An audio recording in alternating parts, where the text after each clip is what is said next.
Hey everyone, welcome to all of you here again, and I hope you all are doing good. I am Prachi from the channel Literature with Prachi, and today we will do BGC 102, Block 1, Unit 3, War in the Homeric Age, Honor versus Horror. And this is the second part of this unit. Let's start. Now it's time to talk about our topics. So in this unit we have total 4 topics and we have already covered 2 topics out of 4, and today we are gonna start with the third one, which is Honor versus Horror, the Iliad and the sequels to the Iliad. Honor versus Horror, the Iliad and the sequels to the Iliad. Homer does not praise war nor does he condemn it. He looks at war as recurrent evil that cannot be whisked away as it elevates the victor and eliminates the vanquished. अब Homer जो है, ये जो writer हैं इस epic के, ये ना ही इस वॉर को प्रेज कर रहे हैं और ना ही कंडेम कर रहे हैं, ना ही इसे बुरा बता रहे हैं और ना ही अच्छा बता रहे हैं। ये वॉर को एज अ रिकरेंट एविल देख रहे हैं, जो कि ना ही रोका जा सकता है और ना ही उससे दूर हुआ जा सकता है। ये वॉर ही है जो कि विक्टर को एलिवेट करता है और वैनक्विस्ट को एलिमिनेट करता है। इट मीन्स कह सकते हो कि विक्टर और वैनक्विस्ट को डिवाइड करता है, और हम लोगों का डिसाइड करना कि कौन विक्टर है, कौन वैनक्विस्ट है, या फिर कह सकते हो कौन ज़्यादा पावरफुल है, सो वो सिर्फ और सिर्फ वॉर से ही हो सकता है, वॉर से ही डिसाइड हो सकता है। Who the victor will be and who the vanquished cannot be decided except through war। जैसा मैंने कहा कि विक्टर और वैनक्विस्ट को बिना वॉर के, होमेरिक एज की बात कर रही हूँ, बिना वॉर के डिसाइड नहीं किया जा सकता। Homer is stubbornly silent on the issue of the worth of war, though the poem raises the question of honor versus horror in the battlefield। अब होमर जो है यहाँ पे इस वॉर को जो उन्होंने डिपिक्ट किया है एपिक में, तो क्या है, यहाँ पे वो स्टबॉर्नली साइलेंट है किस बात को लेकर, मतलब वो वॉर के बारे में ना ही, जैसे हम लोगों ने पहले देखा, ना ही इस वॉर को प्रेस कर रहे हैं ना ही कंडेम कर रहे हैं, बस वो स्टबॉर्नली साइलेंट है। और ये जो वॉर है यहाँ पे, ये एक क्वेश्चन राइज कर रहा है owner versus horror in the battlefield का। अब यहाँ पे ओनर के लिए ये लड़ाई हुई थी, है ना, जैसे ये अकियंस हो गए, आई मीन टू से ग्रीक्स हो गए, और ये ट्रोजन साइड हो गए। तो क्या है कि जो अकियंस की ओनर थी, जो प्राइड थी, उसे लेकर जो ट्रोजन प्रिंस है उसे अबडक्ट करके अपने साथ ट्रॉय में ले आते हैं। अब क्या है कि अब तो उनकी ओनर थी वो क्वीन हेलेन, तो वो अपने ओनर को वापस लेने के लिए ट्रोजन पे अटैक कर देते हैं, उन्हें पनिश करने के लिए ट्रोजन्स को, और अपनी क्वीन को, अपनी ओनर को वापस लाने के लिए। तो ये फाइट तो ओनर के लिए हुई थी, तो हॉरर का यहाँ क्या रहा? तो देखो, जब ट्रोजन आर्मी हारी थी, जब ट्रोजन्स डिफीट हो गए थे, तो क्या हुआ कि जो भी कॉमन पीपल्स थे, या जो भी इस वॉर में, इस बैटलफील्ड में जिनका कोई पार्ट ही नहीं था, पूरे लड़ाई में वो दिखाई तक नहीं दिए, उनके उनके ऊपर इस वॉर का, जो ये वॉर हुई है, जो बैटल हुई, उसका कॉन्सिक्वेंसेस काफी बुरा रहा। जैसे कि जो हेक्टर की वाइफ और जो मदर थी, उन्हें स्लेव बना लिया गया, जो उनका सन था उन्हें गिरा दिया गया, उन्हें मार दिया गया। तो इस तरह से देख सकते हो कि ये सब जो कैरेक्टर हैं यहाँ पे, इनका इस बैटलफील्ड से कोई लेना देना नहीं था, वो लोग बैटलफील्ड में दिखे तक नहीं थे। लेकिन जब बैटलफील्ड में, इस बैटल में जब ट्रोजन्स हार गए, तो इसका बुरा कॉन्सिक्वेंसेस जो हुआ, बैड कॉन्सिक्वेंसेस जो हुआ, वो उन लोगों पे भी आया जो इस वॉर से दूर थे। Homeric culture lays great emphasis on personal honor, where the preservation of that honor is possible only through fighting, irrespective of whether one wins or loses। अब देखो, ये तो टॉपिक ही है ओनर वर्सेस हॉरर का, और इलियड के बारे में। तो इलियड की बात करें तो ये होमेरिक कल्चर शो कर रहा है, जहाँ पे ये जो ओनर होता है, पर्सनल ओनर, वो उससे ज़्यादा इम्पोर्टेंस दिया जाता है। और ये बात हम लोग बहुत पहले से डिस्कस करते हुए आ रहे हैं, जहाँ पे ओनर को सिर्फ और सिर्फ प्रिजर्व करना पॉसिबल है थ्रू वॉर, थ्रू फाइटिंग। तो जो जीता उसका ओनर बच गया, और जो हारा वो अपना ओनर खो दिया, है ना। The warrior gains heroic nobility not only in victory but also in death। अब वॉरियर जो है उन्हें हीरोइक नोबिलिटी मिलती है, सिर्फ उन्हें नहीं मिलती जिनकी विक्ट्री होती है, बल्कि उन्हें भी मिलती है जिनका डेथ हो जाता है, जो वैंक्विश्ड साइड होती है। और इसका तो बहुत बहुत ही ज्यादा अच्छा एग्जाम्पल है हेक्टर का, जो कि बैटलफील्ड में जो है एज अ लॉयल पर्सन निकला, अपने किंग के लिए जो लॉयल था, अपने पीपल्स जो उसके कॉमन पीपल्स थे उसके प्लेस के, उनके लिए लॉयल था।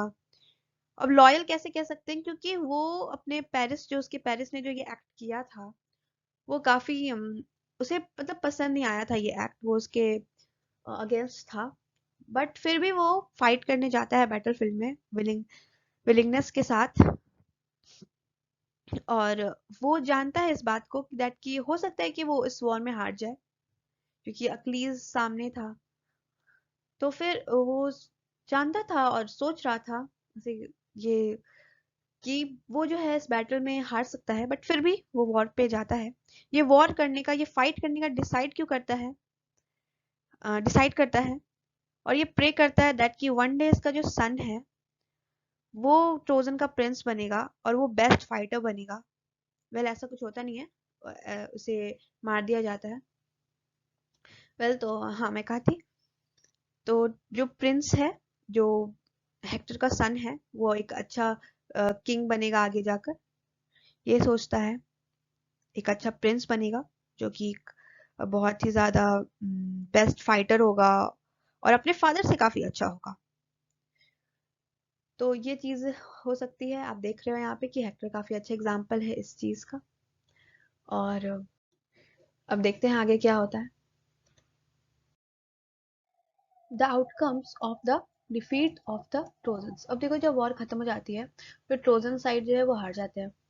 और कैसे, तो जो ग्रीक वाली साइड है वो क्या करते हैं, वो वुडन हॉर्स की हेल्प से ट्रोजन को डिफीट करते हैं। अब जो ट्रोजन्स डिफीट हुई है इस वॉर में, उसके कॉन्सिक्वेंसेस क्या आ रहे हैं, किन पे आ रहे हैं, हम लोग वो देखेंगे। So Andromache becomes a slave along with Hector's mother. Here Andromache is Hector's wife. Yeah, becomes a slave along with Hector's mother.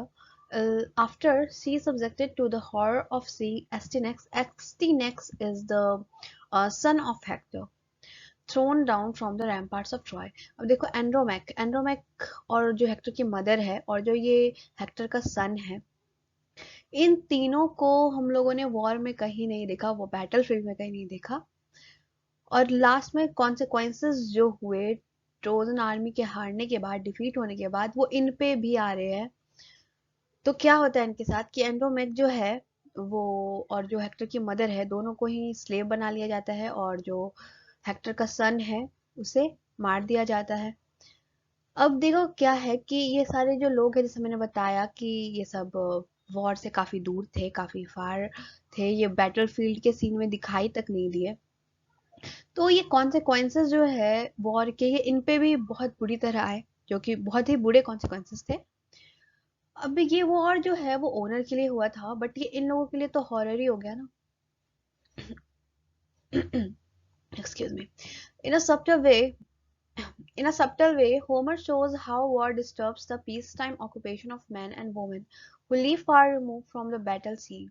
The war is fought for restoring Helen to Menelaus and for punishing the Trojans for the indiscreet act of their prince Paris, but it is a heavy price to pay for all those who are not a part of the war.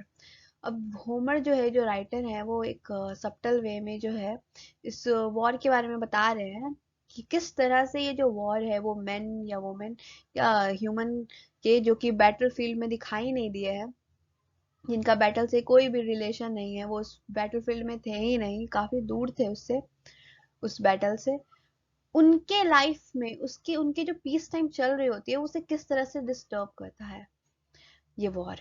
The war is fought for restoring Helen. अब देखो यहाँ पे वही है कि war जो है वो तो हेलन को वापस मेनेलॉस को देने के लिए हुआ था। मेनेलॉस की ओनर हो गई ना, मेनेलॉस किंग था और हेलन क्वीन थी। तो मेनेलॉस से मतलब लेकर जो पेरिस है वो हेलन को अबडक्ट करके अपने साथ ले गया। तो जो पेरिस है वो एक तरह से इस प्लेस की, मेनेलॉस की ओनर को लेकर गया, उसकी प्राइड को लेकर गया। तो अपने प्राइड को वापस लाने के लिए वो ग्रीक आर्मी जो है वो ट्रोजन पे अटैक करती है और ट्रोजन को पनिश करना चाहती है वो, क्यों? क्योंकि उसके जो प्रिंस है, ट्रोजन का जो प्रिंस है पेरिस, उसके जो एक बुरा एक्ट उसने किया, इस तरह से क्वीन को अपने साथ लेकर चले जाना, तो इस चीज के लिए वो पनिश करना चाहते थे। तो इसलिए इसलिए ये जो वॉर है वो हुई थी। और इसका इसका जो बहुत ही बड़ा प्राइज है, मतलब कि वो बोलते हो ना कि बहुत बड़ा भुगतान, तो वैसा ही, तो जो उसके प्रिंस ने किया, ट्रोजन प्रिंस ने किया पेरिस ने, उसका जो कॉन्सिक्वेंसेस आया, जो बैड कॉन्सिक्वेंसेस आया, वो इन उन लोगों पे भी आया जो कि इस वॉर का पार्ट थे ही नहीं। आई होप ये समझ आ गया होगा। Let's move. Reconciliation, or we can also say reunion. Let's read. At the end of the poem, Hector's frail and elderly father Priam enters the Greek camp and persuades Achilles to restore to him his son's body. अब देखो, हम लोगों ने इस चीज को जो है स्टार्टिंग से ही देखा है, यूनिट 1 में ही इनफैक्ट देख लिया है कि पहले तो अक्लीज का जो फ्रेंड होता है पेट्रोक्लस, उसकी डेथ होती है, उसे कौन मारता है? हेक्टर। और फिर जो हमारा इधर हीरो है, ट्रोजन हीरो है हेक्टर, उसे स्ले करने के लिए अक्लीज आता है और वो उसे मार देता है। उसके बाद उसकी जो बॉडी होती है वो वापस नहीं करता है, बट क्या करता है वो कि उसे टाई कर कर अपने चैरियट में पूरे बैटलफील्ड में घुमाता है, लेकिन वो उसके डेड बॉडी को वापस नहीं करता। तो अपने सन के जो कॉर्प्स है उसे वापस लेने के लिए जो है जो प्रियाम है वो जाते हैं ग्रीक कैंप में अक्लीस से मिलने, उससे रिक्वेस्ट करने दैट कि वो उसके सन का, इट मींस हेक्टर का जो बॉडी है वो प्रियाम को वापस कर दे। The Eleatic War first shows warriors on either side becoming indistinguishable as they are by turns victors and victims of frenzied fighting. अब देखो, ये जो एलियडिक वॉर है, पहले तो ये दोनों वॉरियर का साइड दिखाता है, दोनों ही साइड देखा हम लोगों ने। कौन सा? अक्लीस का भी साइड देखा और हेक्टर का भी साइड देखा। तो ये क्या करता है, ये दोनों ही साइड को क्या करता है, इंडिस्क्विजिबल बनाता है, और यू कुड से आइडेंटिकल बनाता है। As they are by turns vectors, मतलब दोनों ही जो है, यहाँ पे देखोगे कि दोनों को एक विक्ट्री भी मिली है और दोनों ही इस फ्रेंजाइड फाइटिंग के विक्टिम्स भी बने हैं। पहले तो अक्लीज बना जहाँ उसने अपने कोमरेड को, कह सकते हो कोमरेड को खोया, और या फिर बेस्ट फ्रेंड को खोया जो कि था पेट्रोक्लस।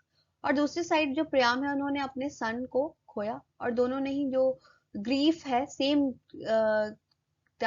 काइंड ऑफ ग्रिफ जो है एक्सपीरियंस किया। After the warriors fight to the last, the poem describes the one-to-one fight, the single combat between individual heroes, and at the final tally, it is discovered that the number of Achaeans dead were the same as the number of Trojans.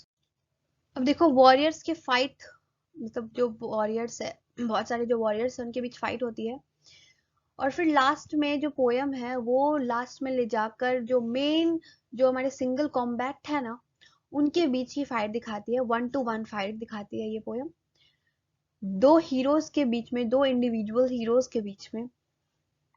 और फिर last में जाकर हम discover करते हैं that कि अकियंस, it means Greek, और जो ट्रोजन्स है, दोनों ही साइड के सेम नंबर ऑफ, या ऑलमोस्ट सेम नंबर ऑफ जो वॉरियर्स थे, वो या फोर्स थी, वो डेड हुई थी। It is impossible to distinguish the two sides. It is unthinkable that they should be divided into victors and vanquished. अब यहाँ पे जैसा हम लोग देख सकते हैं कि अकियंस और जो ट्रोजन साइड है, दोनों ही के साइड से सेम नंबर ऑफ जो आर्मी है या फिर वॉरियर्स है, उनका डेथ होता है। तो ये डिसाइड करना काफी डिफिकल्ट था, या कहूँ तो इम्पॉसिबल था कि दोनों साइड में से विक्ट्रीज वाली साइड कौन सी है। इनफैक्ट जो अगर वो जो ग्रीक है, उन्होंने ट्रोजन को हराया भी, तो कैसे? उन्होंने हेल्प लेकर हराया, वो वुडन हॉर्स की हेल्प लेकर हराया। और ये जो है हम लोग को, मतलब ये सोचना या कैसे डिवाइड करें विक्टर्स और वैंक्विस में, ये भी काफी इम्पॉसिबल टाइप का लग रहा था जब तक ट्रोजन्स का डिफीट नहीं हुआ था। The best example of this is the two important killings towards the close. अब देखो यहाँ पे इसका बेस्ट एग्जाम्पल दिया हुआ है, इसका बहुत ही अच्छा एग्जाम्पल है, जहाँ पे दो इम्पोर्टेंट लोगों का जो डेथ हो जाता है। पहला तो पेट्रोक्लस, जो जिसे हेक्टर मारता है, हमारा ट्रोजन हीरो, और दूसरा हो गया अक्लीज, हमारा ग्रीक हीरो, जो हेक्टर को मार देता है। अब यहाँ देख रहे हैं कि आप किस तरह से दो इंपॉर्टेंट किलिंग्स हमें यहाँ देखने को मिली, और यहाँ हम लोग ये देख पा रहे हैं कि किस तरह से मतलब दोनों ही बहुत ज्यादा पावरफुल थे, और दोनों को जिस तरह से मार दिया गया, तो ये देखना मतलब ये डिसाइड करना काफी डिफिकल्ट है कि कौन सी साइड विक्टर साइड है और कौन सी vanquished. Homer describes Achilles when he learns about Patroclus' death in book 18. अब देखो बुक 18 में जो होमर है, जो कि इस एपिक के राइटर हैं, उन्होंने अक्लीज का वो टाइम डिस्क्राइब किया है, या कहूँ तो वो टाइम डिपिक्ट किया है जब उसे पैट्रोक्लस के डेथ के बारे में पता चला था। तो क्या होता है हम लोग ये जानते हैं, बट लेट्स रीड, रिवाइज भी हो जाएगा। Achilles' grief is turned into wrath and he decides to enter the battlefield to avenge his dear friend's death. अब अक्लीज का जो ग्रीफ है वो गुस्से में चेंज हो जाता है और ये डिसाइड करता है कि वो बैटलफील्ड में जाएगा अवेंज के लिए, जो भी स्लेयर है उसके फ्रेंड का, उससे अवेंज के लिए। Hector is killed. अब क्या होता है, वो जो अक्लीज है वो जाता है और जो भी उसके रास्ते में आता है उसे मारता है, वो चलता है और लास्ट में हेक्टर को भी मार देता है। It is turn of Trojans and in particular the aged father Priam to feel the heartache that Achilles had felt over the loss of Patroclus. अब देखो, जो अक्लीज का फ्रेंड है उसके डेथ पे, जो अक्लीज है जो उसका ग्रीक साइड है, अक्लीज तो ग्रीक साइड पे हुआ ना, तो उसे जो ग्रीफ फील हुआ था, वैसा ही ग्रीफ, वैसा ही दुख जो ट्रोजन साइड है उसकी टर्न थी उसे फेस करने की। और या कहूँ तो जो फादर है प्रियाम, उनकी टर्न थी इस हर्ट एक को, किसी को खोने का जो दुख होता है, उससे उससे डील करने की। That Achilles felt over the loss of Patroclus, वही सेम थिंग है। नोट, अब यहाँ पे इंपॉर्टेंट थिंग है, book 24 is unique as it deals with happenings of the battlefield. अब मैं बता दूं कि ये बुक 24 यूनिक ही नहीं है बट काफी इंपॉर्टेंट भी है। हाँ, तो यहाँ पे ये बहुत सारे हैपनिंग्स है बैटलफील्ड के डील करता है। Well, Achilles is shown as a relentless and merciless warrior on the battlefield, rejecting the opponent's supplication to be spared. Priam's supplication to Achilles to restore his son's body exemplifies the values of humanity and fellow feelings.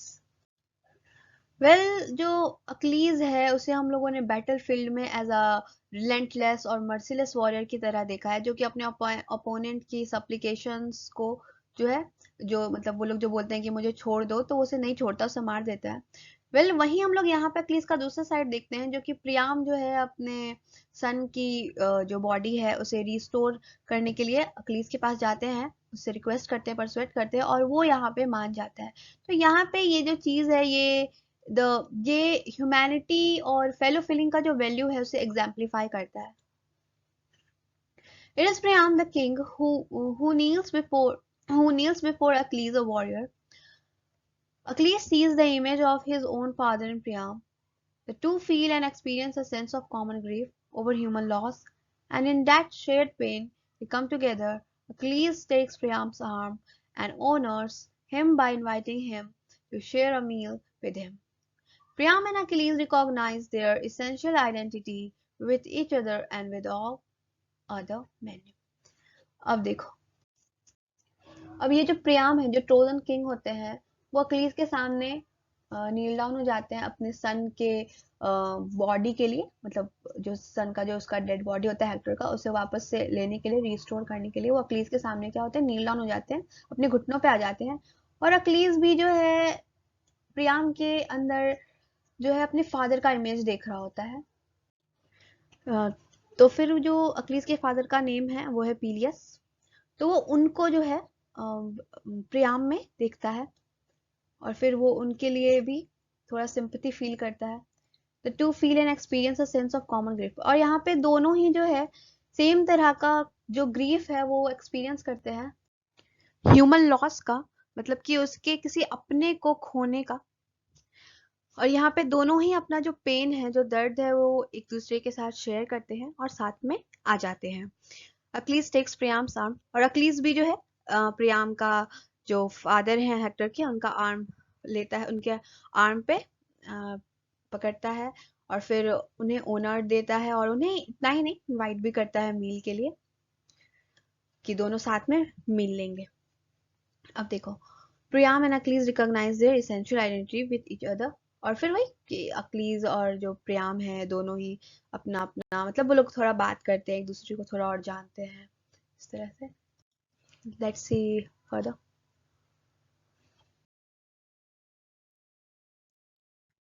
It is two equal killings, that of Patroclus by Hector and that of Hector by Achilles, that brings the war to an end. अब देखो जो ये war है इसमें two equal killings हमें देखने को मिली है। पहला तो पेट्रोक्लस का डेथ और दूसरा हेक्टर का। तो जो पेट्रोक्लस है उसे हेक्टर ने मारा था और हेक्टर को अक्लीज इट मींस पेट्रोक्लस के फ्रेंड ने मारा था। और ये इस तरह से वॉर को एंड तक लेके गया है ये दोनों ही किलिंग। वैसे जो जो वॉर का जो एंडिंग है वो क्या हुआ था कि ट्रोजन्स हार जाती है। लेकिन यहाँ पे भी हम लोग यहाँ देख सकते हैं कि जो हेक्टर है वो ट्रोजन का सबसे इम्पोर्टेंट वॉरियर है और इसका चले जाना एक तरह से वॉर का एंड ही हो जाना। Well the two man the old king and the young warrior who were sworn enemies become friends.